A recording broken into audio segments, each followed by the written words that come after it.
Having travelled for such a long time following the star, the 4 wise men were still many days away on their trip to visit the Christ child. Coming from the east, these men of great importance, Gaspar bringing a gift of gold, Balthazar brought with him myrrh, Melchior offered frankincense, and of course, Bob had a bag of catnip. They were bringing these gifts to pay homage to the newborn king. They were making good time when suddenly Bob announced that his camel was low on water and he needed to find some. Balthazar quipped, "You should have filled up at the last oasis." Bob felt saddened that he was causing delay and confusion on this important quest. He told the others, "Go ahead without me and I will catch up in a few days." The others agreed and continued onward. While Bob and his camel were looking for water, they were suddenly surrounded by hundreds of cats. In a swift manner, Bob found himself relieved of all his possessions, including the bag of catnip. Ashamed that he had made many mistakes, he decided to return to his country. Even his camel left him. No further record of Bob is ever mentioned in the annals of history. While the desert cats were enjoying their stolen catnip, word came to the queen of the desert cats, Priscilla, that their ill-gotten gains had actually been a gift for the Christ child. Guilt came over Priscilla, and she decided to make amends to the child's mother. She found the mother and child in a manger behind an inn, surrounded by animals.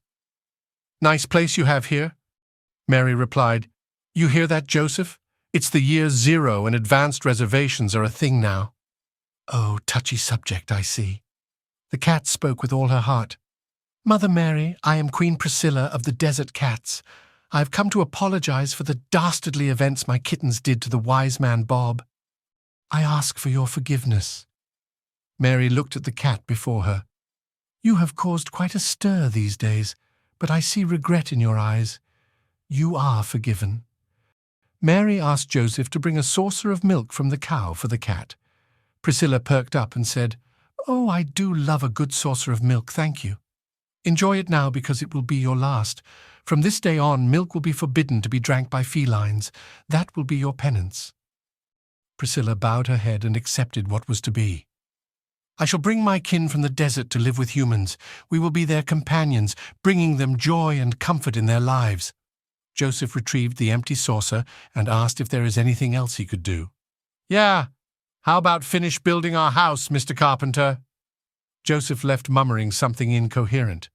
"Sorry about that, Priscilla. I'm usually more angelic after my first coffee."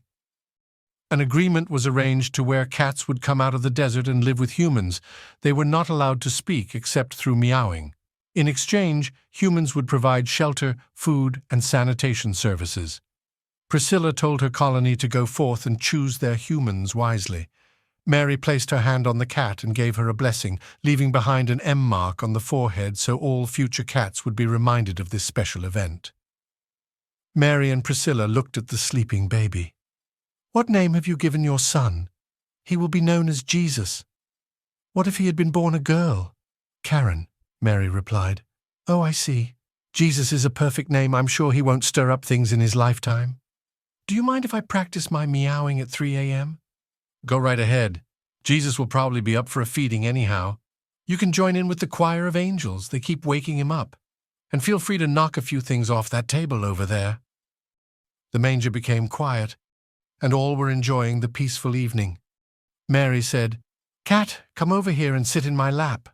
Priscilla, who had now lost her ability to speak to humans, replied with a boisterous meow, meaning nope.